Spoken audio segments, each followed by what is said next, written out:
Ba-da-ba-da-ba-da-ba-da-ba. Ow! We're going on an adventure. It's gonna be so much fun. We're taking to the sky, just you and I. Our smiles as bright as the sun. Hey, heroes, rise up. Rise up. We can do it if we try. I believe in you and your feelings true. Hey, let your spirits fly.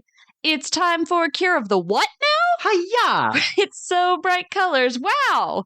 We'll answer the call and be standing tall. Fun is our eternal vow. So gear up, get ready. I hope you're feeling fine, 'cause now it's hero time.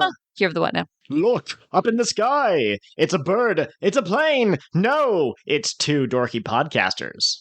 Hello, fellow heroes in training, and welcome to Season 3 of... Cure of the what now? Hiya! Oh, nice, we have a new whatever. This is the one show where we know fart jokes are not funny. Stop making them. Gross. Stop. I'm your host, Kat, and I am from a magical sky kingdom where everything is a bird. Incredible. I'm your co-host, Joel, and also, I don't know how to make friends. I'm just going to throw this rock, and if it hits anyone, they're going to be my new best friend. That seems reasonable. Now, listeners, as a rare treat for you on this first episode of Season 3 of Cure of the What Now Hiya, we have, for the very first time, a guest. Guest, would you care to introduce yourself? Hello, I am Melissa, and I am a little baby floating in a bubble. Aww. Do you want to be in there? Are you feeling safe? It is safe. You know, regardless of kidnapping status, it is safe in the bubble. Well, that's good. That makes me happy. Could you imagine if real-life babies or children could just create bubbles around themselves? Like, I know Elle didn't create her own bubble, but like... Can you imagine if real-life babies could fly? That would be a nightmare. Imagine terrible. It's hard enough to chase a toddler on the ground. Imagine if they were soaring away from you at top speed. You have to baby-proof those like top kitchen cabinets because they just like float little up there. Foam pieces. I have like a big shelf in my kitchen where I put all of my mugs, and my cat can get up on the fridge and then up over the top of the cabinet and then pull stuff off of that shelf from the top of the cabinets. So he's shattered like 3 of my favorite mugs since we moved into this house. No. It's a terrible monster. Kitty, no. Anyone who's unfamiliar out there with cats, Kat has this cat, the host of the podcast, Kat, she has a theory that all orange cats are basically crazy. They're like the I have nothing to live for. Only boys. Boy orange cats. Oh, okay. It's boy orange cat energy. It's a well-observed phenomenon. Absolutely. Joel, at the top of the podcast, do we have any news or announcements? I have the world's quickest Minecraft update, but perhaps the most important one of all. After we record this episode, like immediately, I am going to be recording a world tour of this world that I keep talking up, and I think it's going to get on YouTube, but I don't know if it's going to be on the main channel where you're listening to this, or if it's going to be in a new channel, like maybe Cotwin Gaming or something, or Cotwin 2, that will cover things that aren't the podcast specifically. But I'm making a promise to our Lord in Heaven, Kururun. All right, it's a Nen promise. If you break it, you will die. Absolutely. So hopefully that will be up by the time the next episode comes out. Cool. Okay. And then, since this is the first episode of a new season, keep in mind what we're going to do moving forward for the PreCure Awards, the Cotwin Awards specifically, is we're going to try to take note of any special moments that are especially funny, especially tear-jerking, or especially sad. Wait, tear-jerking's good, right? No. No. That's okay. Sad. Happy moments, sad moments, laughing moments. Okay, perfect. And now we can get into the discussion question. For this week's discussion question, Joel would like our guest, Melissa, to just tell us a little bit about yourself and your history with PreCure and everything. I was actually trying last night to remember what it was that got me to start watching PreCure. I have been a basically lifelong Ride or Die Sailor Moon fan. Okay. Since I first stumbled upon it in 1997, flipping through channels. So that's my top tier in Magical Girls. But I've since been big Magical Girl fan. Love watching Magical Girl shows, and somehow, I don't know, I know Crunchyroll, I think, had, for some reason, just the first season. And I think I just kind of started watching that and then just, like, fell into the PreCure void. I love it.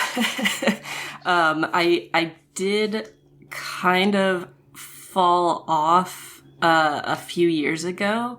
So I've seen Futari Wa through Mahou Sky, the witch season. Nice. Okay.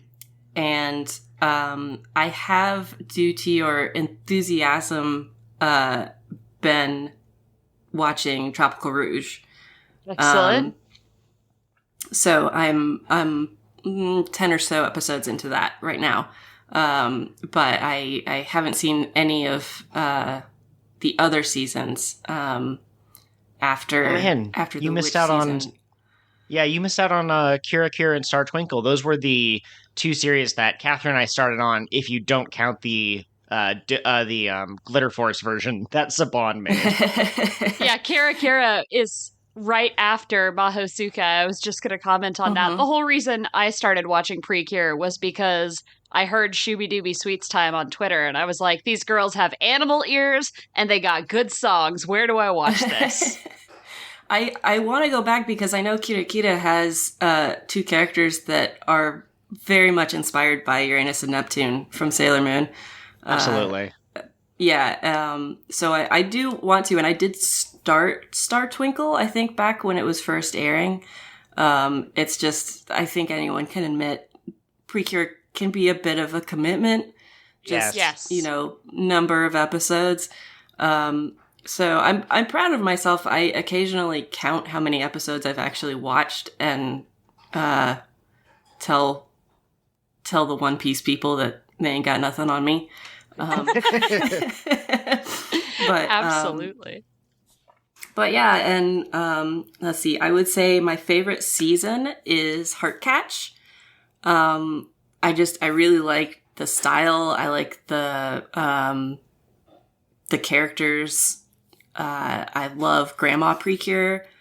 Yes. That was fantastic. From that season, I think is my favorite fairy of Kope. The just giant beast of a fairy that just sits there. I just fall asleep on his tummy. He's just like the sheep guy from One Piece on Zoe. Yeah. I love him. But despite my love for Heartcatch, and I think season-wise, after that, I think really sticking in my head, Princess and Mahou Sky, I really enjoyed. The ending of Mahou Sky. Oh my gosh. I was not expecting to actually cry at a PreCure season. We live streamed it in our Discord, and everybody watching was bawling by the time that episode ended. It was so good. But my favorite cure is Cure Black. Okay. Because you never forget your first, and just seeing that girl throw punches and kicks just awakened something in me. I'm praying for PreCure to become violent again. We even with Hero and Delicious Party, we got girls that do big punches, but there's something viscerally satisfying about the way Cure Black, does her she basically does the Josuke ora thing. So. Absolutely. Yeah. Well, I'm a big Kamen Rider fan as well. Hang on, I just realized it's Jotaro. JoJo fans, don't come after me. I know it's the Part 3 guy who does the ora. Don't worry, baby. No JoJo's fans listen to this podcast. But no, I love the rider kicks. And so in the older seasons, you get a lot of double PreCure kicks or just PreCure kicks. And that's a rider kick, basically. So I always got excited when I saw that. So I miss it. Bring it back. But yeah, no, so I think that's all of the basic questions. Do you have a favorite general? Like a favorite villain general? Ooh. I do really like the villains in Happiness Charge. I was remembering that as I was rewatching that first episode. I'm so excited to be covering Happiness Charge. This has been like my favorite season I haven't watched since we started going through PreCure. And I love I forget his name, but the wolf in Smile is adorable. He's excellent. Yeah. We actually have a conspiracy theory that started with us watching. So I alluded to this. We originally watched the Glitter Force version as kind of, I did it kind of cheekily, kind of sarcastically, like, ooh, we're adults watching this really silly, pretty, colorful show. And then years later, we would discover it was actually the Americanized version of a long-running series that we would come to love. But in the series, the wolf or the jester was incredibly good looking. He was the hot clown. And ever since, Catherine and I have been on the lookout for any hot clowns that rule the PreCure world. We've had a couple. It happens more often than you would think. There's one in Kira Kira. I think there was one in one of the movies. Like, it's real. The hot clown conspiracy is real. Oh, there's somebody on the staff that just has a little something. They're setting a signal, yep. Well, and I heard that chlorophobia is not a thing in Japan the way that it is here in America. Oh, and so if you watch a lot of anime, there's a lot of hot clowns out there. And it's just because they have no fear of them. Yeah. I just started reading Hunter x Hunter for the first time. And oh no, I forgot his name, but there's Hisoka. Hisoka is, I feel like, might sneak into that mold. He's definitely a lot of people's favorites, and I definitely think that I've seen uglier clowns. I'll put it that way, you know? Oh man, there are jokes there, but I'm going to slip right by them. Yeah, absolutely. Are we ready for our succinct summary? And Melissa, would you like to do one of these succinct summaries for these episodes? You don't have to. We can make Joel do them all. I mean, I don't have anything prepared, but if you feed me lines. That's okay. Yeah, it's just like a one-sentence summary of one of the episodes. But we can let Joel go first. Yeah. I'll cover the series in the order that they aired, so that would start with Splash Star. So Splash Star is definitely not a copy and paste of Futari Wa. Right, Nagisa and Saki, not the same person. Yeah, Maya and Honoka, completely different. I actually wrote this down just to make sure that I would get it right. Saki is Nagisa, Maya is the Honoka type-like character. We have a athletic girl who really likes eating and really likes challenging herself to be her best self. She has a, like, I'm in top form today kind of motto. And then there you have the new girl in town. She has purple hair, looks a bit like Honoka, seems a little bit more reserved. And it turns out that she lived here 5 years ago. And they moved away, and now she's moving back. So she has to go to this important tree from an important memory. And she runs into Saki, the other girl. And they both have this, like, do I know you kind of moment? And then two Digimon-looking fairies show up and say, hey, you two, you're back together again. Let's be PreCure. And they go, I don't know what that is. I'm getting weird vibes. I'm leaving. So Saki leaves. But then evil shows up, and she's like, ah, crap, gotta fight the evil. She transforms, they transform together, they fight together, and they save the day. And it turns out they did know each other. Yes, they went there during an important festival when they were little babums, and they had like the Hotel Transylvania like zing moment when they saw each other, and so now they're just good friends and nothing else, PreCure. Absolutely. Yeah. That ending sequence is not 90% them holding hands. We're going to talk about that. We are going to talk about that because I have opinions about that ending sequence. Thank you, Melissa. And then we go on to Happiness Charge, which you have to say it right. Happiness Charge, PreCure. PreCure. So, Melissa, you're not caught up on all the lore, but Catherine loves listening to the One Piece opening medley that you can find on YouTube. Do you mean PreCure? What did I say? One Piece? You said One Piece. They're very similar if you think about it, you know. I mean, that's what I've been saying this whole time. There's a hot PreCure cloud in medley. One Piece. There's okay. She listens to the PreCure medley, and so there's certain lines, even though she listens to the Japanese version, but there's certain ones that they say that like they say with such energy that they stick in Catherine's mind. And so one of them is what is the beginning part? It's the I Cure Lovely Am invincible. Yes. I listen to this medley when I run, and so I get to that, and it's like burst of speed time. I'm invincible. Oh, Let's yeah. go. Nice. So Happiness Charge, episode 1, you meet a blue PreCure who appears to be the weakest PreCure of all time. Like, she's getting mocked by the villains for having never defeated the bad guy. She's kind of scared, and she's running away, but then her fairy's like, come on, man, you gotta fight. And so she tries to fight, but she's not powerful enough to defeat the bad guy. Another PreCure shows up. Cure Fortune, who shows up and is the more impressive, older, more experienced, powerful PreCure. She saves the day. Cure Princess is like, can we be friends? And Cure Fortune just goes, blocked, and flies away. Why you block me? I need to tell you something. So then she goes back into her civilian form, Hime, which is hilarious because that also means princess. So it's literally, it'd be like if I was Cure Joel when I transform. But she's really sad because she's kind of pathetic, honestly. And she has a brother who's a very handsome young man who says, maybe you should try making friends. Maybe you should find another PreCure to fight alongside you. Here's a magic gem. And she goes, cool. I'm just going to chuck it, and whoever it hits is going to be my friend. Making friends is scary. Yeah, it turns out she's also kind of shy in her civilian form as well. And she meets the girl whose name I did not write down. Megumi. Megumi, thank you.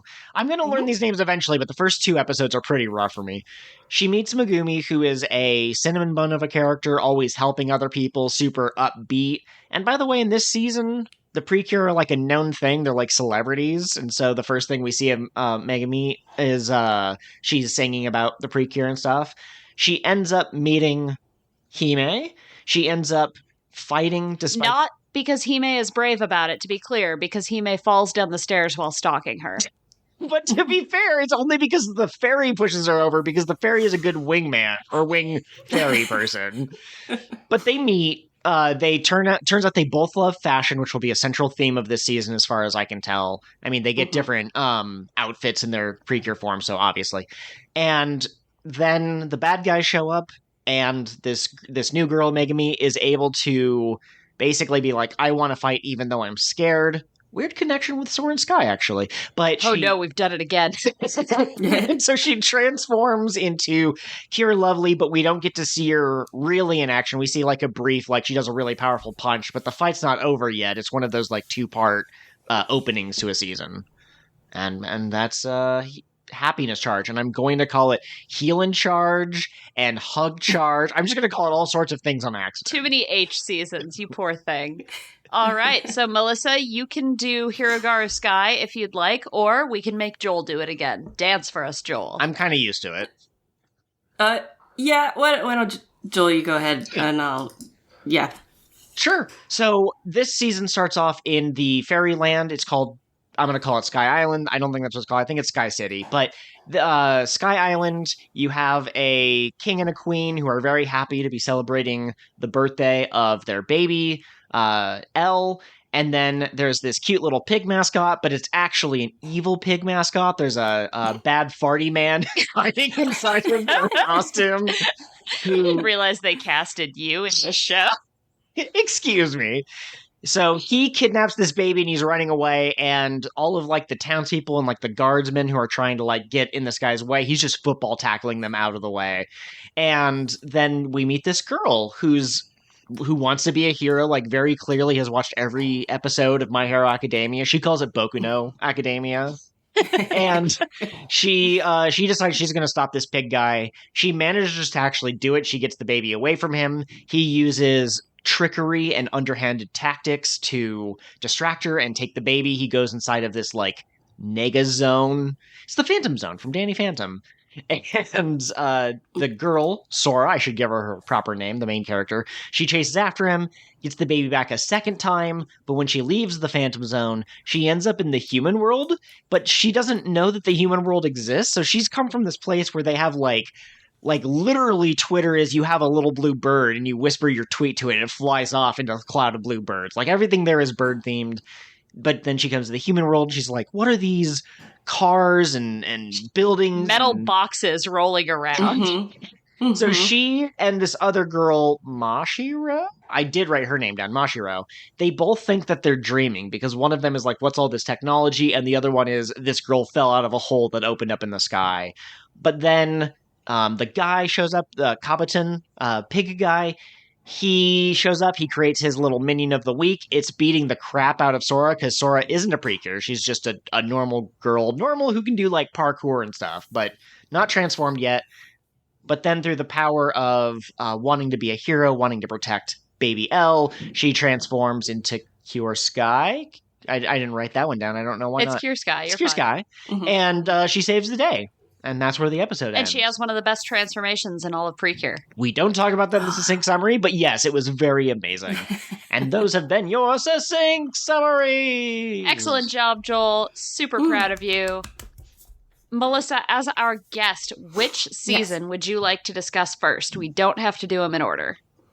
Oh, man. I'm actually pretty sure we changed the order that we cover the seasons. Like, not on purpose, but it just kind of happens.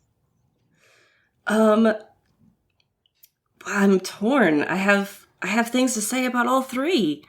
I should have brought my dice with me. I was just going to say, I'm really excited for Soaring Sky PreCure.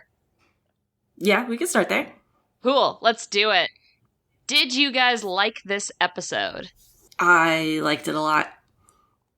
Absolutely. Joel? I mean, yes, absolutely yes. I don't want to sound like I'm some, like, new, like a millennial who can only watch like new stuff, like, oh, this Dragon Ball Z show seems like a weird ripoff of Naruto or something like that, right? But the newer the animation, the more it jives with me, kind of in a certain way. And so, like, this is the PreCure season that feels like it was written for me, even though I know it wasn't written for me.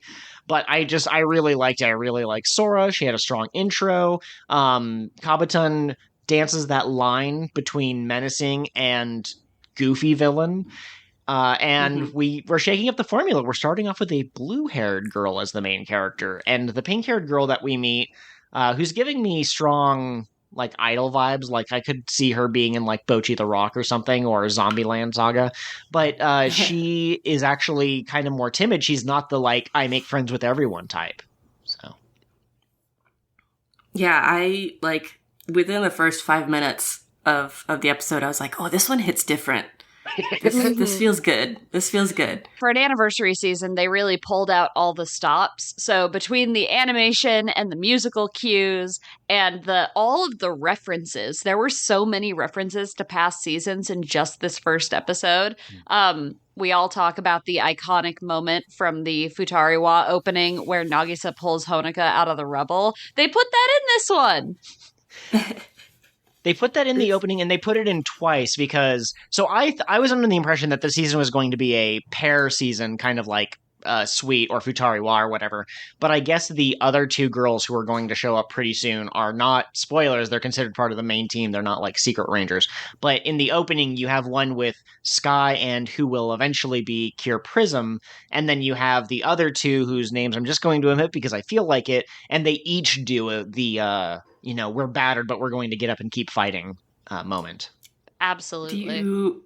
Do you know the big thing about yes, this we season? know the big thing about... Yes. So really quickly, for anyone who's not in the know, although I think if you're nerdy enough to listen to the PreCure podcast, you probably know, but like each of the girls, other than Pink so far, looks like they have something different about them. So the main Cure is blue instead of pink, which is awesome. And then... Spoilers ahead. Spoilers for like the next 5 seconds. But yes, Wing is the first male PreCure, and Butterfly will be the first she'll be the first adult PreCure without any kind of like asterisk. Mhm. Because I think Cure Earth was technically an adult, but she was born 3 days ago, so it doesn't really count as her being an adult, and she's not human. So this will be the first human PreCure who's just like old enough to drive. Absolutely. Do you want to take a guess as to whether or not the internet is already being weird about it? I don't need to guess. Yeah, right? Thanks, internet. But no, I'm really excited for the dynamic between these girls. Like, it seems like we're going to keep saying girls because there's only one boy, so majority rules. We're using the English version of Mina, you know, from Japanese. Exactly. But no, I'm just excited to see how they all come together. I think it's going to be very much one of those we all have a different path to being heroes kind of seasons. Mm-hmm. I'm so excited about the boy. I was so excited to read that because I already claimed him as my favorite before, just from the art. Because his tiny little top hat. He's got cute tiny little top hat. He does. Yeah, and so I saw all the designs and I said, that one, I like that one. We famously, I think I'm more famous for it, but I see a character and I imprint on them. Like, my favorite My Hero is Bakugo, even though I know he's a piece of shit human at the beginning of the series. I just can't look past all of his good qualities. At least Bakugo, I can understand because he's got explosions and that's your jam. Some of them you're just like, I like that one, and I'm like, why? And you go, I like Sango because she's soft, and you're like, you're not usually into soft things. You like the Bakugo types. Why are you suddenly into this quiet shield cure? Yeah. Because Sango will cut a bitch, and she will not regret it. That's her secret dark side. She'll smile while she's doing it the whole time. But yeah, no, I'm very into this season so far. One of my favorite things about Kabaton as a villain is it really harkens back to that like Saturday morning cartoon style villain. Yes. And with this being all about like being a hero and everything, like it just feels very like we're going back to our childhood. We're sitting on the couch on a Saturday morning eating some cereal. Yeah.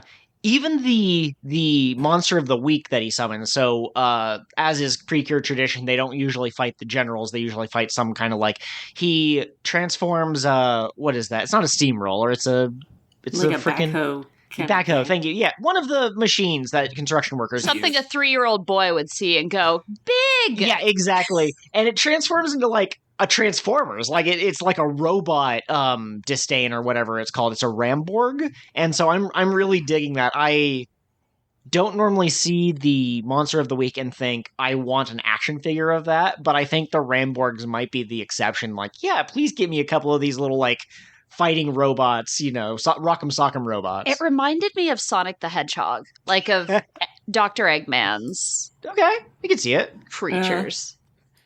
It also, after she punches it, it goes to heaven?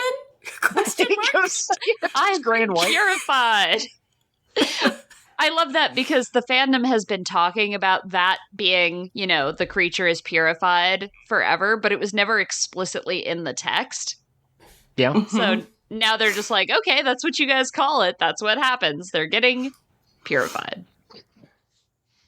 So, the one thing I will point out while we're still kind of talking about the villains and stuff is that we have an obvious theming of sky from the name of the series and from the Sky City or Cloud City or whatever it is. And then also Sora's name. Sora does mean air or sky, I believe. Right. Hi, I'm Sora from Kingdom Hearts. Yeah, exactly. Yeah. And the bad guy, they didn't really like explicitly say anything about like what type of character he is, but we get a couple of hints. He uses, like I said, he has like a trick where he like rubs this gem on his forehead and it creates like a smoke cloud. A smoke cloud or like an ink bomb or something. So he blinds people temporarily, and it's a very underhanded tactic. He's the dark type from Pokemon, whereas Sora is the fighting type. And so he uses underhanded tactics, and the name he says, or the word that he invokes to create the Ramborg is like undergoo or something like that, or undergao. So it's like related to the underground. So you have the sky, heaven, and then you have these monsters which are possibly from hell. Like, I don't think they're doing that exactly on purpose, but I think that's a valid reading. All right, so will they go to hell and fight the devil? Of course they will. Excellent. Yeah. really quick, I just have to ask, historically, we have not been as into the baby type fairies as we have been into like the cuddly fox fairies. What do we think of Ellie? Her name is Ellie, by the way. Oh, we're gonna call her Ellie? Okay. I think she's cute. I'm not annoyed by her. I've had her for 5 minutes, but I would die for her. Yeah. I'm fairly harsh on annoying baby characters. Like, I hated the fairies from Futari Wa and Max Heart. And I think, who's the other one that Kat and I... The Kira baby. Oh, do you mean Pecorin? Yes, Pecorin is not necessarily baby, not coded as, like, needing to wear diapers or whatever, but her human form is horrible, and I want to kill it with fire. You're terrible. You're so mean. You're going to jail. Look, I'm sorry. I just don't have the same paternal instinct to protect. But if a baby or a child character is done right, I have nothing against them on principle. And so I was concerned that I would not like Elle from the preview images. She kind of looked a little like Uncanny Valley, Twilight, Breaking Dawn baby. But then in the actual show, she's really cute and I really like her. And like you said, Kat, I need to protect her. Absolutely. Mm-hmm, mm-hmm. Luckily, it's a season about protecting things. So. Yes, exactly. Could you imagine if they had like a protect this baby subplot, but everyone hated the baby? So like the main character was the only one who's like, we've got to protect the baby. And everyone was like, why? Yeah, are you sure? A couple of the callback things that I liked, her when Sora first transforms and she ends up shooting into the sky, very much gave me Princess PreCure vibes from the first episode of that, where she does the same thing. Yes, absolutely. And the like, oh, I'm in the air now. Mm-hmm. Which is she does a lot. I mean, that's her name, so. Yeah, no, and even before she transforms, like I said, she was kind of like Jason Bourne, like parkouring around the city in order to get ahead of Pig Guy. What else did you mentioned the transformation specifically, Kat, so what spoke to you about it? It went so hard. First of all, it was like she was doing an idol performance, so I spent like the first 10 seconds of it thinking she was going to burst into song like Star Twinkle, which I would have loved. Come on, PreCure. But she's like getting the crowd hyped up for her transformation, and she's got like a microphone. And so that's pretty cool. Her transformation, she ends up looking like Hatsune Miku when she's Cure Sky because she has the twin tails. But then, I don't know, like the visuals go so hard. There's a piece at the end where it shows like different pieces of her outfit all in blue. And I really like that. I don't know. I feel like a lot of the time the transformation sequences are very drawn out and slow, and you get the one piece at a time, but there's no energy there. And this one, I just felt like we were just going at top speed. Yeah, big energy. Lots of energy. This is not a transformation I would necessarily feel the need to fast forward through by the time we get to episode 30. I can't believe that you just said that out loud. You're going to have all of the angry, never skip the openings, endings, or transformation fans really upset. Come at me. I'll fight you in waves of 10. I think I could get through at least 4 before I got tired. My favorite things about the transformation were the microphone. So like that seems to be like what the transformation item is. I thought it was going to be the pen that that she has in her civilian form, and I think that's going to be important as well. But when she starts transforming, it's definitely buy our merch. Karaoke microphone, but the actual microphone part of it is like this glowy, like 3D soap bubble type of effect, and it's like, yeah, I really like that. Purchase the orb, consume orb. But the other thing That's that I absolutely love is that she has a cape. I'm sorry, Edna from The Incredibles. Yes, cape every single time. Yes, magical girl capes. Yes. I like that it's the off the one shoulder cape, like she's a matador. Absolutely. Because I'm just imagining Kabaton charging her and her being like, ole! Well, and they do this a lot in PreCure. First general that you meet is competent for like an episode or two, and then is quickly replaced with like more powerful general. So if Kabaton has an older brother, like an Aniki type character, he could be a bull. And he could have like a personal beef against Sora / Kira Sakai. I love that. You upset my little brother, but then he's protecting someone. That makes him a hero, not a bad guy. Oh no! We're going to have to grapple with the fact that goodness and evil isn't always black and white. You can fight to protect the wrong thing. Oh no. But yeah, I think that's all the thoughts I had on... Oh, no, one more really quick. So... The original title is Hirogaru Sky. Crunchyroll has it titled as Soaring Sky, which is the official English title. It's, I think, the first season that's had an official English title. I am probably going to switch between calling it both. The thing about Hirogaru Sky that I like is that it is a pun. So it means, expanding sky or soaring sky, but it also sounds like Hero Girl. Yeah. And so I like that better than Soarin' Sky. I think you lose some of the meaning if you just do Soarin'. But Joel likes to call things by their English titles because otherwise we sound like the Boku no Academia people. And if you call it Boku no Academia, that's fine. We're all a little cringe. We're doing a PreCure podcast, Kat and I. So we always forget to talk about the opening and ending. So put a pin in that for just half a second while I go back to, when we get a new PreCure, I feel obliged to say what their transformation sequence is, even though I didn't write it down for the other two shows we're going to discuss today. But Sora's is the blue sky that spreads to infinity. Oh, that's what you meant by her transformation phrase. I thought you meant her, it's hero time. And I was like, why do I need to write that down? You know what it is. It's 3 words, Joel, and they're all like 2 syllables max. They're the same as Ben 10's catchphrase. Like, it's fine. The only unfortunate thing, and this just happens as you consume more media, but like I can't help but hear the sky that spreads to infinity and then just tack on and beyond and expect her to dress up as Buzz Lightyear, for the Halloween episode. I'm vibing with that. That's good. How did everyone feel about the opening and closing? The opening is very strong. Very reminiscent. You kind of already touched on reminiscent of some previous seasons. The ending is our CG dance, which is fine.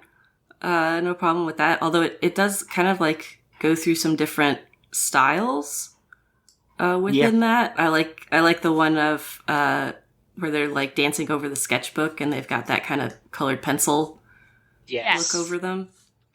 No, I really liked the song. The visuals, like you said, were just fine for the closing.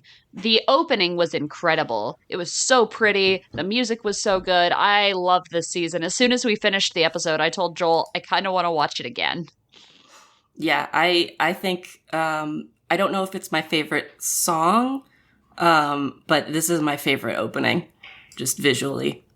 Absolutely. Little inside baseball. When Kat and I are coming up with the theme song for each of our episodes, we each of our seasons, I guess I should say, Kat tries to model the energy and kind of maybe style of the main PreCure season, Tropical Rouge, Delicious Party, or Soaring Sky. But I wasn't sure what the theme song was going to sound like. I was like, is it going to be kind of like Hero, I think kind of like rock guitar, like rock band style? And it wasn't that, but it was very like setting off on an adventure. And the vibe for this episode in total kind of feels like the beginning of a Pokemon game. And I mean that in the best way possible. That's one of my favorite franchises. Absolutely. She's like going out on her adventure. She's the level 1 hero. And in a couple of episodes when she beats up Fart Pig, he gets level 2. A name. Refer to him by name. Other than the farts, I love him. He's great. As soon as he popped on screen, I went, that's my boy. That's my nasty goblin. So Joel has to respect him. I respect him for what he is. I hope that his dumb puns don't stick around. Like, I cannot stand fart jokes. I just don't. Even when Joel was a child, he was too good for fart jokes. Yeah, I was a very prissy child. Very like, oh, don't get my hands dirty. Oh, gross. Oh, those other children. Highbrow only. Yeah, exactly. That's why he likes One Piece so much, because there's never any body humor in One Piece, Melissa. No one has ever used their butt to communicate with other people because their mouth was unavailable. No. Okay, so we've done our court mandated talking about the opening and ending. I listened to the opening like 6 times this morning before we started recording. I was like, you've got to have specific thoughts about this opening. And then as soon as we started recording, I can't hear it anymore. It's gone. It just flew out of my head. It's okay. We'll do it again next week. We'll right before we record, and then I'll be like, quickly, tell us your thoughts. We'll just splice it in. Excellent. Do secret recording. Exactly. Don't tell them you hit record. Oh, yeah, it's the knowledge you're just having of a being friendly recorded. Conversation. Yeah. Absolutely. We have quite a few notes from that magical girl AU, but we will cover that in a later section. I was going to say, why are you talking about that now? We haven't done the other episodes yet. I guess I wasn't sure if she knew that we come back and talk about, fan letters or whatever we're calling them this season. I think we're calling them calls to adventure. I really like that pun there. I like that, yeah. Catherine, as our producer, do you want to cover Splash Star or Happiness Charge next? I really like Happiness Charge, so let's get through Splash Star. Oh, I see. It's the vegetable before the dessert. Yeah. I already like Splash Star better than I liked Futari Wa or Max Heart. Ooh. Yeah. We covered the first episode of Splash Star and many other seasons in a previous episode that I think is on YouTube. Editor Joel, please try to remember to actually link to that episode in the YouTube.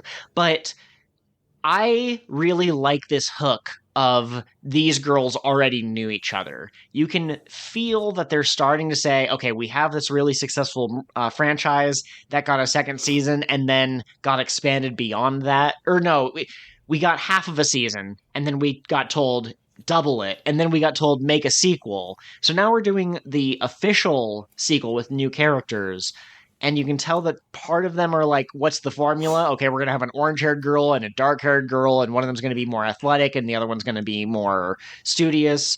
But the change to the formula is that they actually know each other, and they seem to maybe have forgotten, and it feels like promises are the big hook for this season. And so I think there's going to be things about keeping your word and staying friends over time and that sort of thing. And it's great. Absolutely. And like AU has pointed out before in our Discord, this season is rooted in a lot of Japanese culture and mythology. So there's elements of, everything has a spirit in it and we're protecting the spirits. And so I'm excited to be exploring that as opposed to formless evil doing evil things. Absolutely. It feels like this season could be about something. If you told me to write down the themes from the original Futari Wa, I'd be like, 2 girls who grow closer as friends. The bad guys are evil because they're evil. That kind of thing.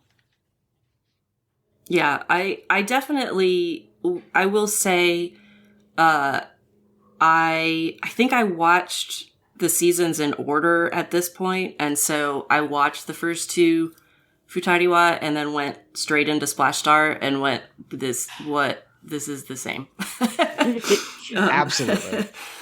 These are the same main characters, but rewatching it with some distance, I can appreciate the uniqueness of it while hanging on to what Futari Wa established before they really said, okay, we need to change this up.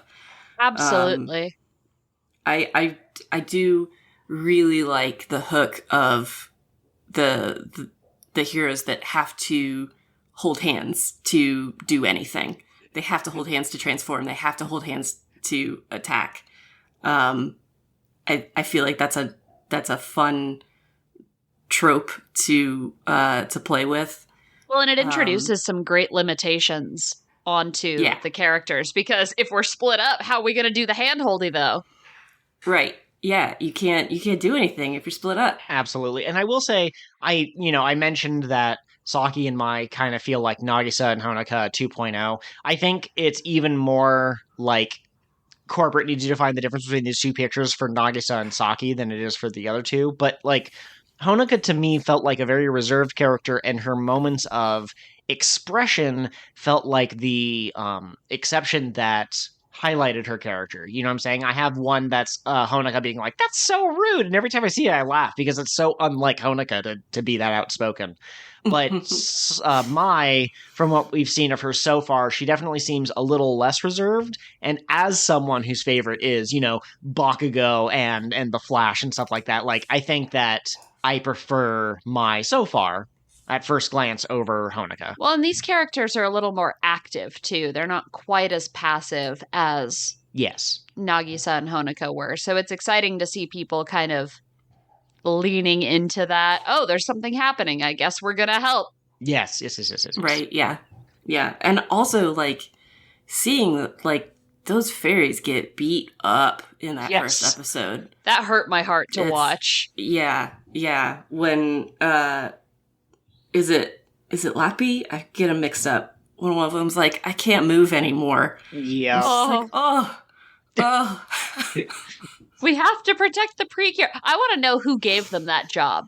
Who was like, you two, with your tiny fairy bodies, you're the best possible people to fight evil. I think you'll find out. Okay. I was going to say, I think that you're taking your human-centered ideas and forcing it upon these fairies from another world. I don't know if you know this, but Flappy and Choppy, or Choppy and Dappy, I actually got their names right. I was trying to be flippant for a second there. But they're actually like the bodybuilders of the fountain world or whatever. Okay. Yeah. They are the strongest possible versions of them. Of fairies, yeah. They got all that padding because they're so squishy. I love the scene when they're in their little light ball forms of Kareha just kind of squishing them. Yeah. Mm-hmm. Him throwing them to the ground was sad, but just the little squishes was funny. There you go. Who amongst us has not wanted to squish something cute? Absolutely. I mean, that's 90% of the reason why I have cats, It's just so you can pick them up and bother them at any given point in time.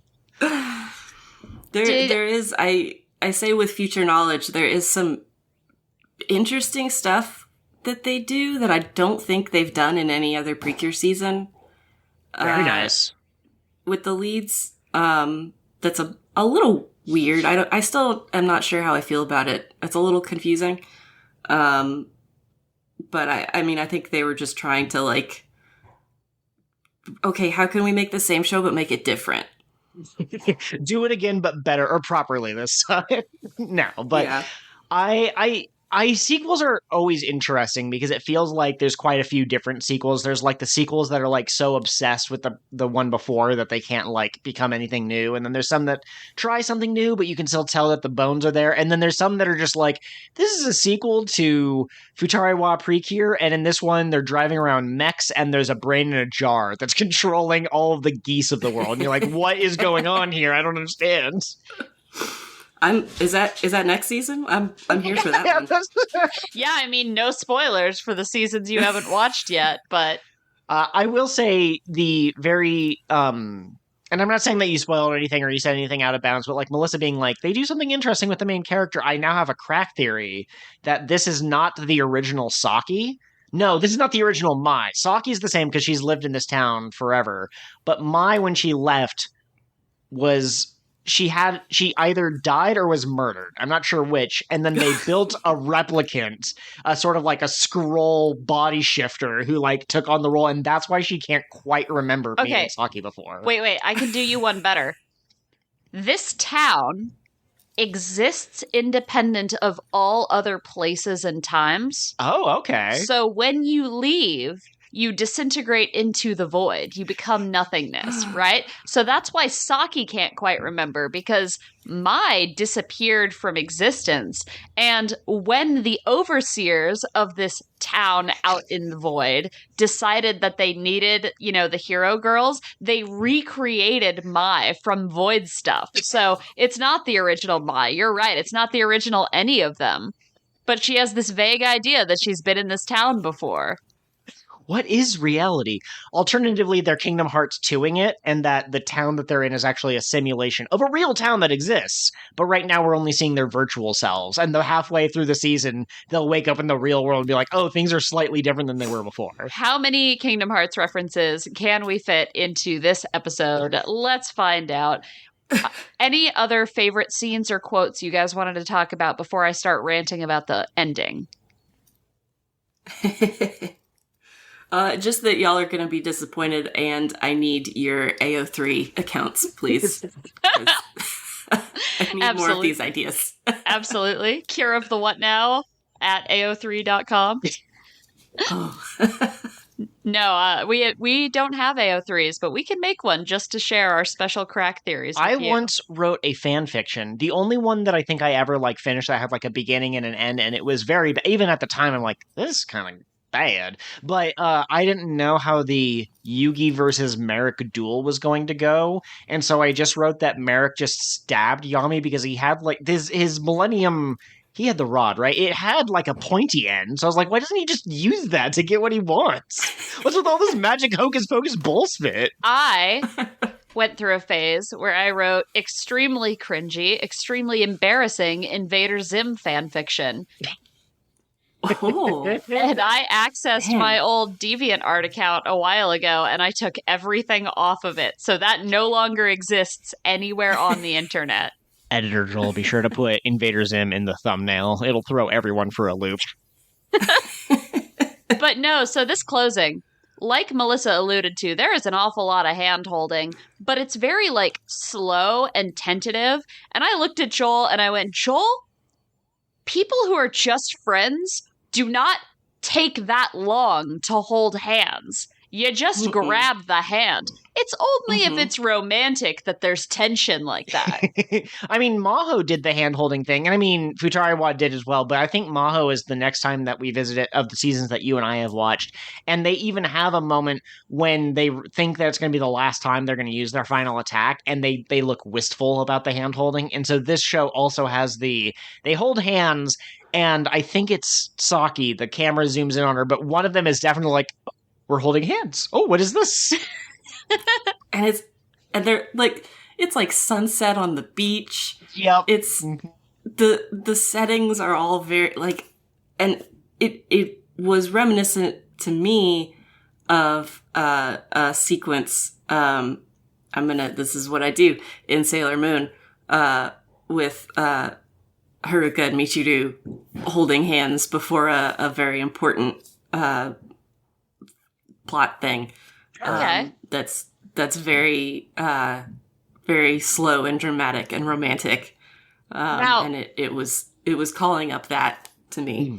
Okay. I think this is part of where the boom boom boom we like pretty girls from Kira Kira came into play. Absolutely.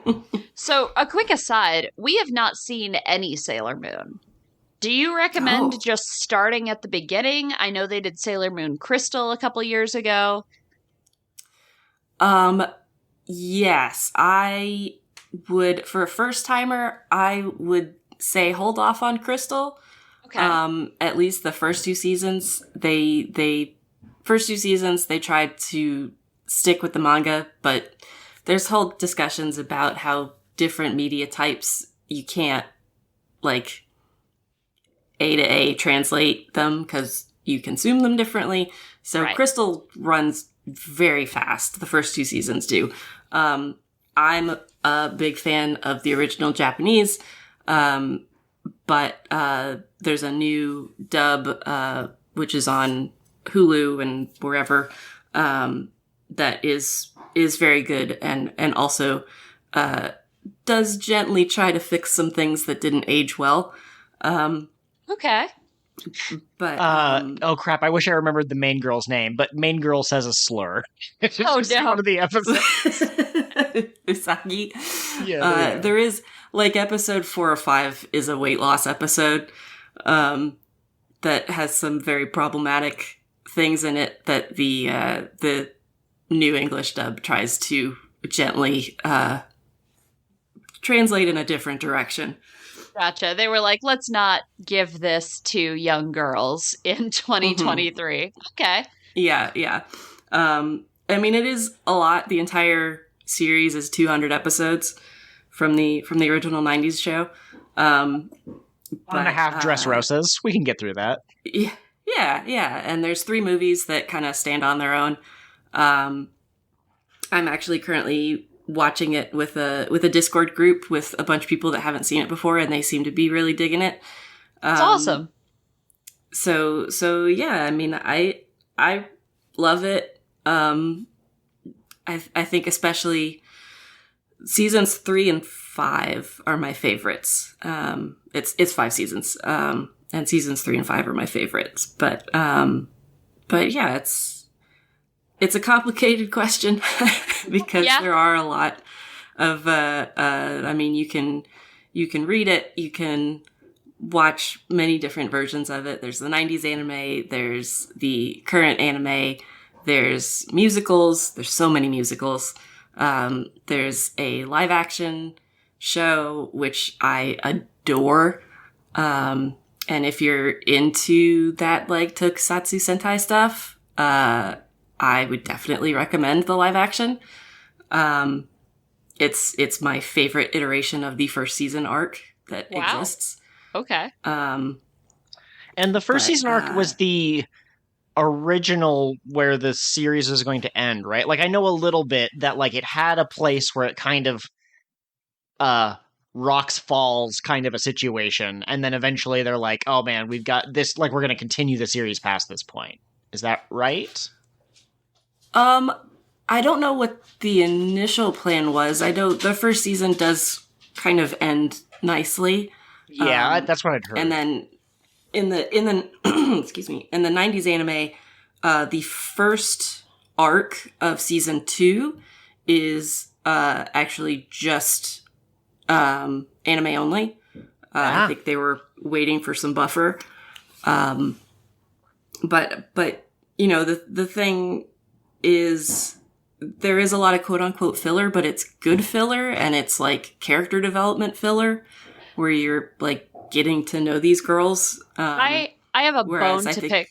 Oh, sorry. I was just going to say I have a bone to pick with the anime community on how they use the word filler, because I feel like character-centric episodes that don't necessarily further the plot, that's not always filler. Sometimes that's important for caring about the characters.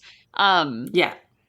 And so I think that this conception of, like, it has nothing to do with the rest of the story, therefore it's bad, has harmed the way that a lot of anime fans interact with media.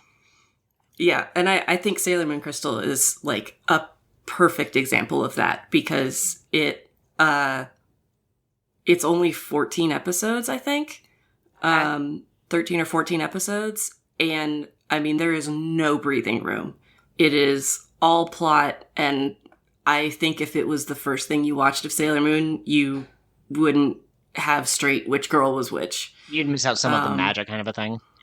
Yeah. I mean, the breathing room that you get in the 90s anime, I looked up the amount of time that Crystal takes to tell that first season story. In the same number of episodes in the 90s anime, we haven't even gotten to Sailor Jupiter yet. Wow. So, like, it's massively different. You really get a lot of fun time with those characters that you miss out on if you do that just, like, straight manga. It's trying to get the meat and none of the, like, the bread or anything of the sandwich. Yeah, you need the gravy. You gotta get that gravy. See, I know that different people have different anime experiences. There are older nerds who, you know, are like, oh yeah, that Dragon Ball Z is new age stuff, and I've been watching these other shows that Joel can't even name. He doesn't even have a facetious example because, you know, I don't know a lot of older stuff. Oh, like Sally the Witch, like really old stuff? Yeah, that's what I'm saying. Yeah, or like Grant the Thief on Twitter. He has a lot of series that he's really like, oh man, this makes me so nostalgic, and it was just before I got into anime, so like, I haven't even heard of these series. And then I, you know, grew up on like Dragon Ball Z and Yu Yu Hakusho with those other kids who are like, man, Naruto was like the first anime to make it to America. It's like, no, it wasn't. No, just hang on. As someone who was born when I was born, as a kid of the 90s who got into anime with Toonami and Adult Swim, to me, filler is any of those arcs where they do the exact same story a second time. So Bleach, right? There's a character who, in a dramatic moment, sacrifices his ability to use the magic system. Like, he gives up his powers in order to do a super powerful laser beam to beat up his hated enemy. And then they do a filler arc where they're like, oh crap, we want this character to have something to do. We'll give him a device that brings back his superpowers. And at the end of this arc, he will use up all of its power for a big F-off laser beam, and then it will break, and he'll lose the power. And so, like, I hear what you two are saying, and I think that character building moments are important, and they can feel like they're not important, but they are. But my definition of filler is anything where, like, oh, we're doing the same arc again, but the bad guy has a slightly different face. Oh yeah, filler is real. I'm just talking about, like, misusing the colloquial term. use. You talking about the youth and their opinions of anime reminded me. I was at the gym, and I overheard these children saying Attack on Titan Season 3 was mid, and I'm like, how is this life? How is this real life? I'm too old for this. I don't know if it was good or bad, or if it was mid, but just the fact that I overheard them saying it was upsetting to me. Look, all I know is that we're eventually going to find out what's in that basement. Just keep hanging on. Any day now they're going to tell us.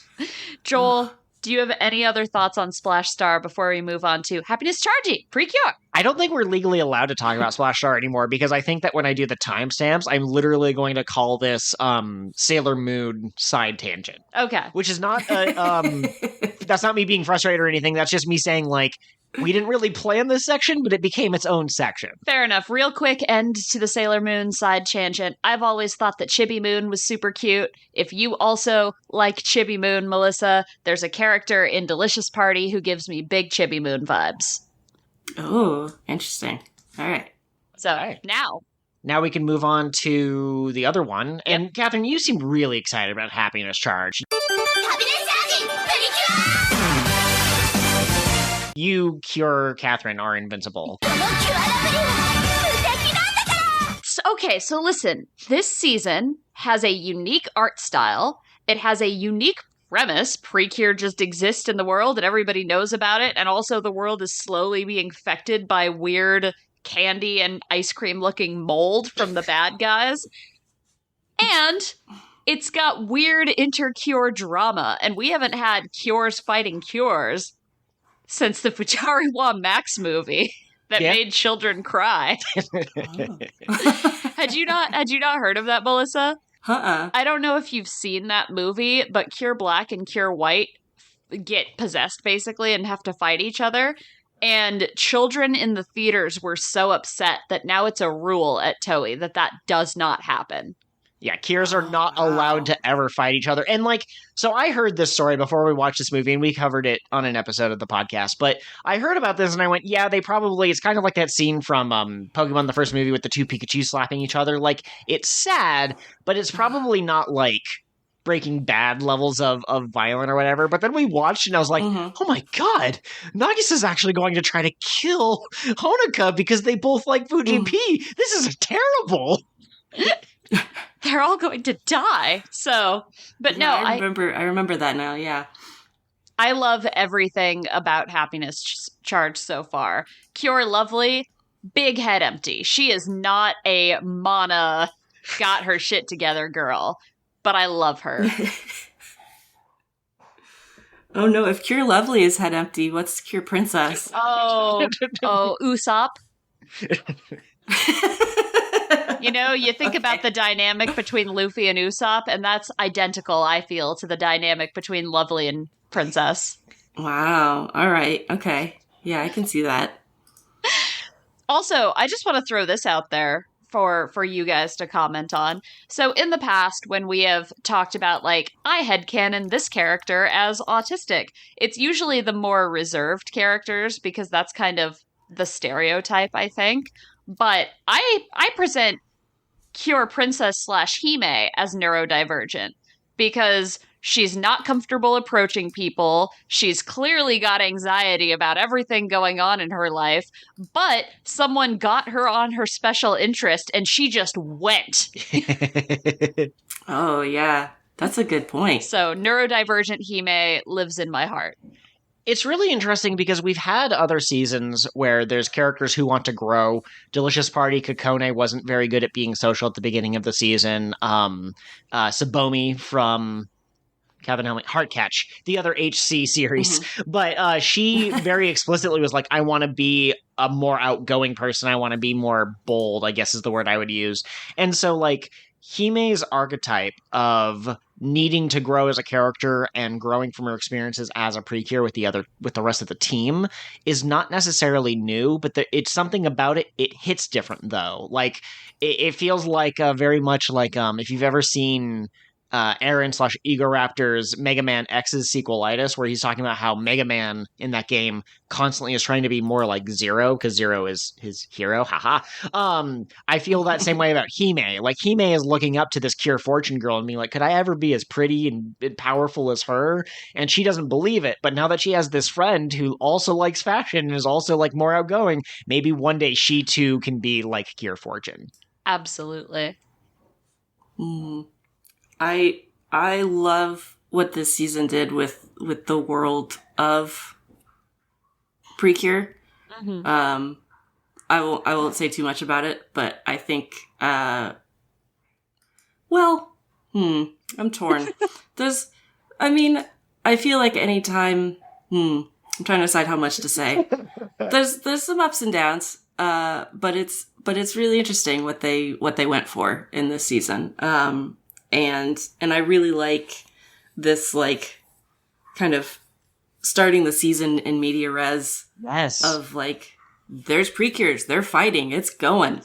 To the point where I think, you balance it out where at the beginning, Cure Fortune defeats a monster, and so we don't get our lead defeating a monster at the end because we've already had a monster get defeated in this episode.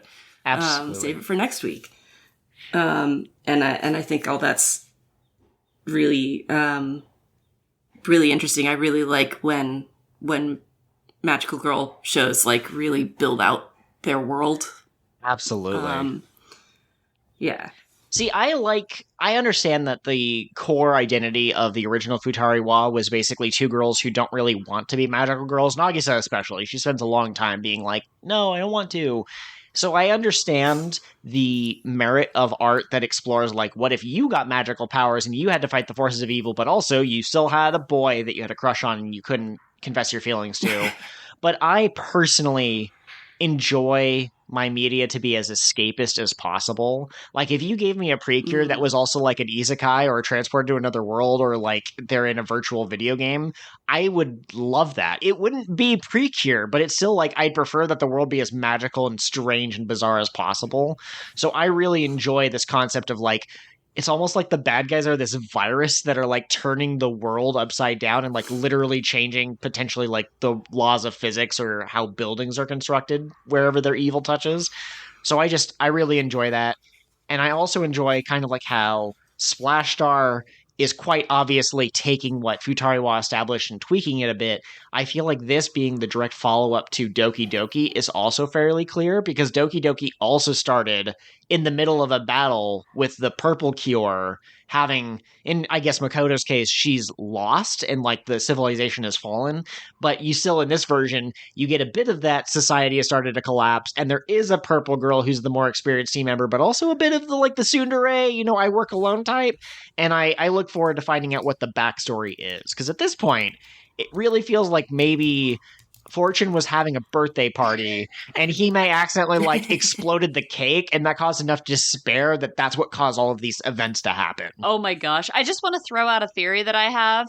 And to folks out there who have given me some vaguely spoilery hints, I want you to know I had this theory before you said a single word. I think Hime and Fortune are estranged sisters. And I think that, like you said, Princess did something to disrupt Fortune's life, and now there's all this chaos, and they can't reconnect. Absolutely. I get the feeling that they were friends before they became or not, maybe not, but they knew each other in some capacity. And Hime did something important. He's like, now I got to clean up this mess. Come on. I hate you, you tiny blue-haired freak. Why couldn't you have purple hair like a decent, upstanding member of society? Goodness gracious. It does follow the color code of Heart Catch. Oh yes. With your pink and blue leads, and then a established purple, and then a yellow down the line. Totally forgot that Moonlight was also a pre-established cure in her season. I love this trend toward purples being the older or more experienced ones. Yeah, I like it. Except for Sango. Sango is baby. There's, okay, never mind. I was about to say Delicious Party didn't, gosh dang it, Kira PreCure a la mode. Their purple wasn't pre-established, but was older compared to most of the other older teams. And cooler and more capable, yeah. Yeah, basically Batman, essentially. Yeah. Also, if you like the tiny top hat on Cure Wing, Melissa, one of the Cures who has the Sailor Moon couple energy in Kira, she has a tiny top hat. Yes. I think this isn't the part where we discuss Soaring Sky or Hirogaru, but I got from Wing's design alone, we'll have to see how their character plays out when we actually get them. But they feel almost like you did one of those Pokemon fusions between Hemarine / Cure Custard and then Cure Chocolat / Akira, because she has the top hat, or he has the top hat, whoops. But the color scheme and kind of the build of Hemarine. Well, it's so weird to me because I thought Cure Chocolat was a boy the first time I saw her. I still misgender her every once in a while just because of her presentation. But Cure Wing looks like a girl to me, so PreCure has given me the gender confusion. Some people in Japan were like, I think that gender is basically a not a dichotomy, but it's a binary. You are either girl or you are boy. And then PreCure was like, you know what? We're gonna muddy the waters here. We're gonna just paint with every color of the rainbow. Yeah. What if boy, but girl, sort of? So anyway, getting back to Happiness Charge, I'm really excited for the villains, especially the main villain. She seems to have some kind of queen bee thing going on, and I get the impression from the opening that she has like a relationship or a historic relationship with Hime's older brother, and maybe that went wrong somehow. Oh my gosh, maybe he was spending too much time paying attention to his failure of a little sister, and so this gal got jealous, and she became evil, and that's why it's Hime's fault, because she couldn't just function by herself without her brother. Alternatively, opposite. Older brother spending too much time with his girlfriend, doing kissy face. Little sister gets jealous and tries to break them up, causes the despair, and that's how she becomes the evil queen. Absolutely. Hime did something to bum someone out, and that energy is what caused all of this. That's moral of the story: little sisters create evil. As an only child, I cannot argue with this statement. Only child club, you and me, Melissa. This is the first use of 3D. For the transformation, or the first use. Happiness Charge is the first use of 3D in the show. It's not in these transformations. I don't think there was any in this first episode. Okay. But later on, like the power up the Super Saiyan form or whatever. Yeah. For specific attacks. I am looking forward to the dress mechanic. I know nothing about it. Well, okay, I know one small detail, and that's that each dress is based off of like a type of dance or whatever, and you can definitely feel the ballerina energy off of one of Hime's in the opening. But like, I love form changing. Like, that definitely feels more like a tokusatsu thing than it feels like a PreCure thing, but I'm here for it. I'm here for switching between the different forms in a big climactic moment, getting a golden dress for like the final battle or whatever. Like, oh man. And the flamenco dress looks so good. Yes. Yes. I love the style of it. I I think we're getting over it, but I know for a while there was a lot of, like, people were very anti 3D in anime. But I feel like PreCure has always used it well, and I, knowing nothing, credit PreCure with the advancement of how good 3D looks in anime now. Yeah, I mean, PreCure is made by Toei, and Toei makes a lot of the other major anime, so I wouldn't be at all surprised if that were true. Mm-hmm. I'm not against 3D in principle, but I am against 3D because I would say the majority of times that I've seen it used, it is a little like Uncanny Valley. We recently just covered the Delicious Party solo movie, and it had a little short that involved some of the other previous season's teams, and it was done in 3D, and I was a little like, I'm kind of uncomfortable with this. Like, I don't think they're going to kill me in my sleep, but it's definitely, I like the 2D a little bit better. But as they continue to experiment and improve, I'm sure that it'll look even better in the years to come. Yeah, well, I'm interested to see what you think about how it's used in Happiness Charge, and continuing as they continue their trading card collections in their little binders. Absolutely, I love that so much. Shout out to the fairies. They are dumb looking. They have giant heads and tiny bodies and weird faces. I don't know how I feel about them. Glasses and what was the other one? I don't even know if we got a name for the other one, as far as I know. We did. It was something dumb. It was like pants or something. Oh, okay, sure. No shirts, though. Oh my gosh, if you had a shirts and a shoes, you could make a joke about no shirts fairy, no shoes fairy, no service fairy. Oh boy. I think that about wraps it up for Happy to Charge, but I will say I am getting a positive vibe from all three of these. We have been on the record as not necessarily loving Futari Wa or Max Heart or Healin' Good.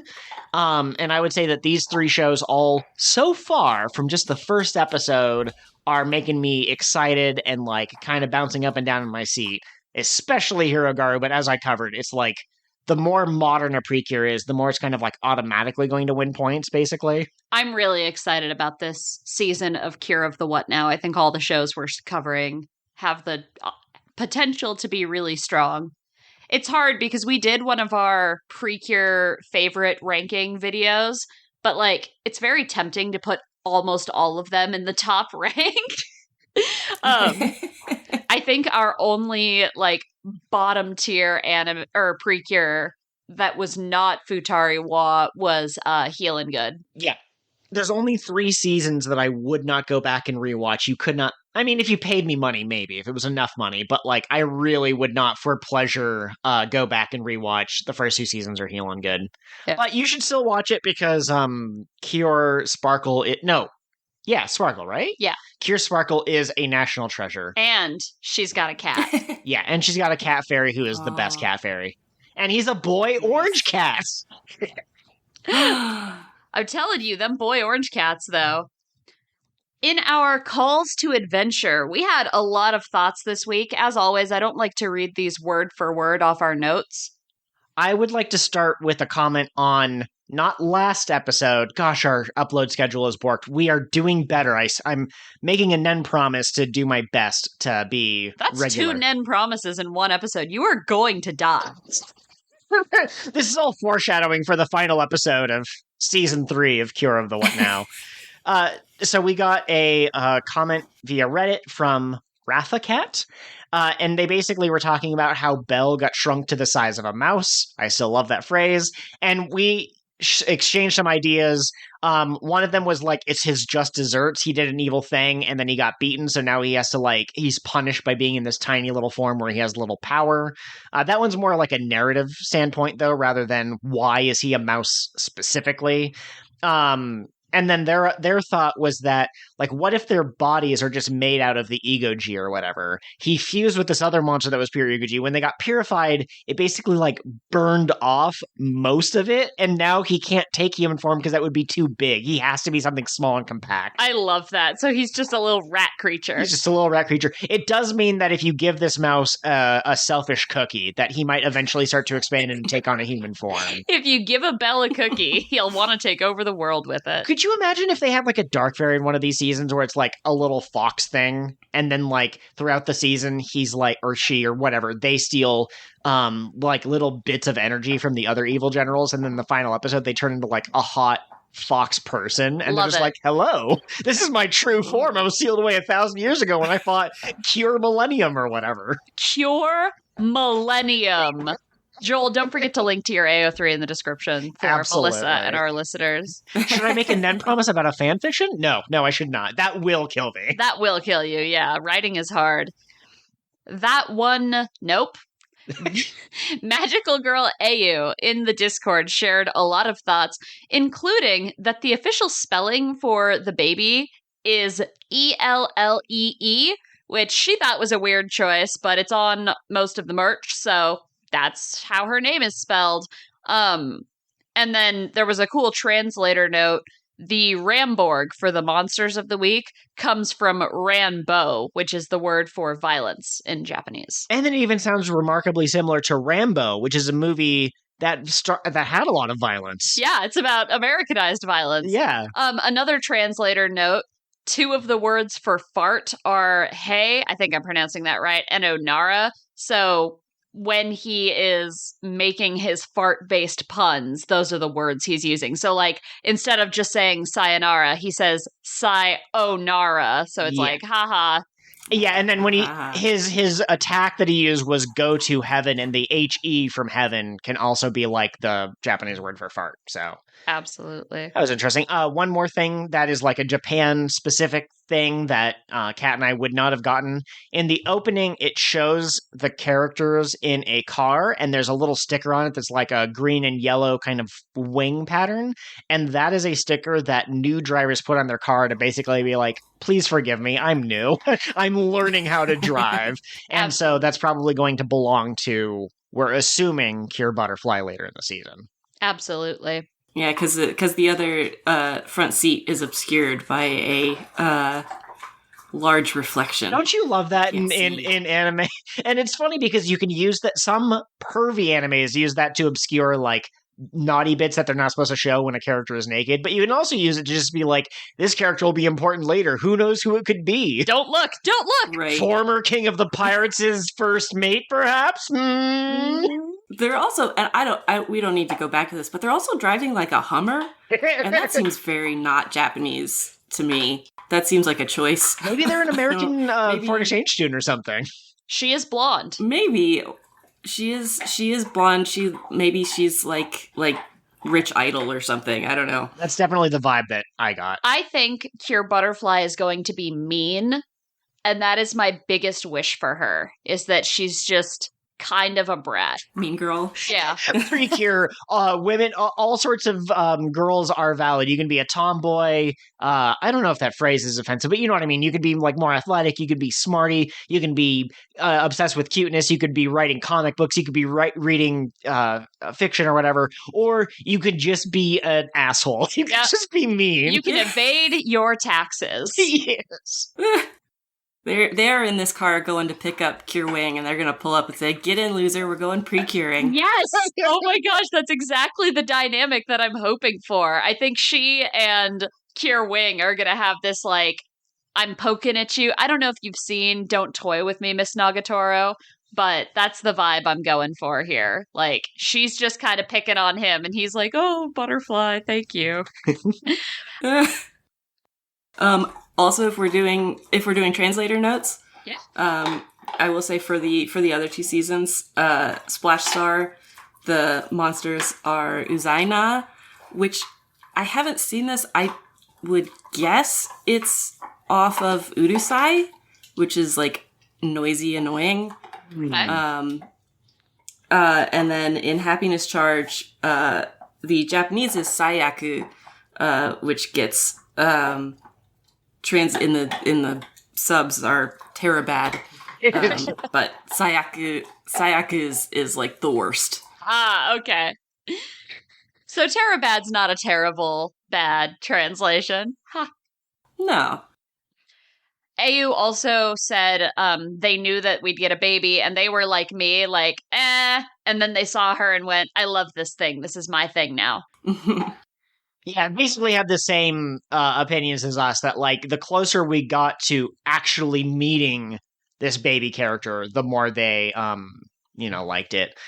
The only other, like, the big thing that I really liked from AU, quick note, apparently Mashiro's voice actress is the same as Rubberins, which makes me wonder if they're never going to be in the same movie together, but I guess, it doesn't matter because one's a fairy and one's like a main Cure character. But the last big thought that we got from Magical Girl AU was that when Sora is falling from the hole in the sky, it looks like she and Mashiro are going to have like one of those classic head bonk moments, which I actually am against because at the velocity she was going, like my suspension of disbelief could be suspended only so far. If Sora hadn't been psychically prevented from landing on the ground, she would be dead. Dark Souls, you die Yes. music. But AU pointed out, it looked like we were going to get the head bonk that has been popular in a lot of different seasons. They did it in Smile, they did it in Futari Wa, they did it in blah, blah, blah, blah, blah. But they didn't do it. And so AU was saying, this is almost like, this is probably a metaphor for the whole season. You think you know what you're going to get, but then we're going to pull the rug out from underneath you. Bam, boy PreCure. Bam, older PreCure. Bam, blue lead cure. Bam, no hand holding. Bam, maybe they kiss? Oh boy. Only in the manga, Joel, never in the main. Oh my gosh. Melissa, you said Heartcatch was your favorite. Did you know in the manga, that little worm on the Desert King's shoulder is the literal devil? What? Yeah, he makes a deal with Satan to kill his dad. Okay. I was just thinking yesterday I need to read these mangas. If you find them, let me know, because I want to read them too. But I did like the handhold in Hirogaru, where Sora's trying to get her to run away, and then she's like, oh, she's shaking. That was really nice. And again, another connection to the one that we just watched, Happiness Charge, because when Cure Lovely gets up there, Megami is her name when she's not a Cure, but when she gets up there in front of Hime goes, oh, she's shaking, but she's still gonna fight the monster. That's cool. Mm-hmm. Love it that PreCure does not try to pretend that these girls are just like super confident all the time, just ready to go fighting on day one. Yeah. Being able to jump 50 feet in the air and shoot a rainbow blast, that's pretty cool, but also try not to get punched by a monster with teeth for hands or whatever. Something I read in a book when I was very little that stuck with me was being brave isn't feeling no fear at all. It's feeling the fear and doing it anyway, because if you're not afraid, then you don't need to be brave. You can just do it. And that book's name was Green Lantern. Right. Anyway. Melissa, you were going to say something? Don't know. Oh, I'm sorry. Well then, we can... No. We can move on to our final section, predictions for the future and looking ahead. The next episode of Soaring Sky PreCure is going to be called Soaring Sky PreCure, a hero in the house. So it's going to be like Corey in the house, like she's going to go become the president. Corey in the House, the original anime that we've been trying to achieve that status ever since, so we just can't get there. No, I mean, I think this is pretty self-explanatory. It sounds like Sora is going to move in with the white Cure, Mashiro. It's interesting that I can't remember the names of some characters, but other ones I'm just like, it's stuck in my head. I'm pretty sure there's a Mashiro and something else that I read or watched. I think that's why Chainsaw Man? I don't know. I think Chainsaw Man has one. Okay, sure. Anyway, what are you guys expecting from this next episode or from the season as a whole? I'm interested to see how quickly Mashiro gets her cure stuff. Because I mean, sometimes they knock them all out, the gang's all here, and sometimes it's kind of more drawn out through the season. So, interested to see how that plays out. The I'm sure we're in for some hijinks as Sora learns about this amazing fantasy land with the moving boxes on the road. Oh man, I hope she gets obsessed with TV. Like, I hope she's just like sitting there staring and be like, "What is this channel?" And Mashiro's like, "That's static." She gets really into shonen anime. Yeah, this child is gonna have to learn how to use a microwave. Like, I think we're in for some fun. Absolutely. I'm hoping that we don't get the next cure until at least episode 3. You want an episode to breathe and like have their friendship kind of solidify or whatever. Exactly, yeah. I'm curious as to if there's going to be any wisdom that Mashiro teaches to Sora, because it seems to me obvious that Sora will teach Mashiro that sometimes you have to fight even if you're scared, or that certain things are worth protecting.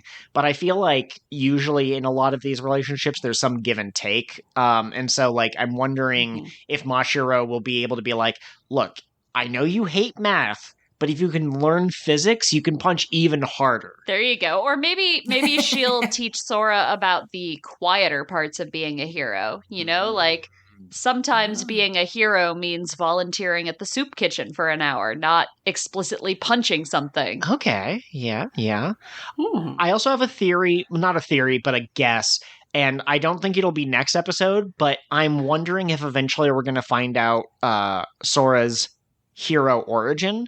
Because, like, yes, a lot of kids have big lofty dreams when they grow up, you know, to be an astronaut or to be a hero or to be a doctor. But I do think it would be interesting if maybe there was an important moment or figure in her life who taught her what it means to be a hero. Right, because she was thinking about this like shadowy figure in the distance, and I'm guessing either sister or brother. I couldn't really tell from the silhouette, but I think she has an older sibling who is off heroing and she wants to be like them. Yeah. She's got There's something in the opening of her as a little kid, and then it actually looks like her cure form that's kind of obscured. Oh no, time travel. Lens flares. So I think that about wraps it up. Hang on, wait. Oh, one thing I will note is that right now I'm having a hard time focusing on the visuals of the opening because I was like, my brain will like try to read the lyrics and then I'll get distracted by the images, and then I'll watch the images and then I'll get distracted by the lyrics. And so I need to watch this a couple more times, but I'll definitely have thoughts eventually. Let's watch it with the subtitles off. Oh, okay. And then we can just and then we could read the lyrics without any visuals. Exact. There you go. Joel, do you have any crack theories for any of these seasons to send us off on? I think I already had the best crack theory about the town where you came up with the evaporate as soon as you leave, but I'm pretty sure that either Saki and or Mai is a clone. Sent to infiltrate whatever's going on here. Going out on a strong clone vibe. Melissa, thank you so much for joining us. It was a lot of fun to have you on. And it was wonderful to be here. Yeah, well, I mean, and, you know, you liked Happiness Charge and Splash Star and are excited about Hirogaro. So if you keep up with Hirogaro, you can join us on a later episode, or you could just join us for specific sections. Like if you just want to talk about that one episode in Happiness Charge when Hero Fortune gets her arm cut off or whatever. I'm trying to think of something dramatic that can happen in a pre-Cure episode, you know? Dark Cure Fortune shows up in episode 13. Man, I love when magical characters have to fight dark versions of themselves. It's such a good best trope. Oh, yeah. All I was going to say too is if you want, you can tell our listeners where to find you if you have any other projects or websites or anything like that you're active on. Sure. I am a co-host, or not co-host, what's the word? A regular contributor? Yeah, I'm a regular on 2 other rewatch podcasts, Destructo Discourse, where we watched, we did Dragon Ball Z, and then we did GT, and now we have gone back in time and are watching the original Dragon Ball, which sure is something. And I am also on Piecemeal, which your 2 hosts have been on before, where we are a One Piece book club, where I have learned that One Piece is good, actually. And other than that, I'm on the internet as Kristaia, Kristaia, on your Twitters, Instas, Twitch, and so on. Sometimes I'm active, sometimes I'm not. That's just how it goes. Absolutely. It's 2023. We're allowing ourselves to be as online as we want to be and as offline as we need to be. And that has been your final thought. Outro goes here. Thanks for listening, everyone. And don't forget to beat up farty Pikmin. Absolutely. It's your hero's duty. Wait, but don't go over there. You'll disappear into the... Oh, they're gone. I have hit the record button and... Oh no, I don't have the lyrics open. I think that should be the opening. Thank you, everyone, for tuning in to Podcast Time here at Cure of the What Now. Please remember to take a moment to rate and review us wherever you get your podcast from. If you want to chat more, you can find me at Pirate Ghost Host on Twitter. And you can find me at KOTWN_pod. The link to our Discord is in my bio. You can join us for streams, games, and weekly discussions. Bye! Stay heroic!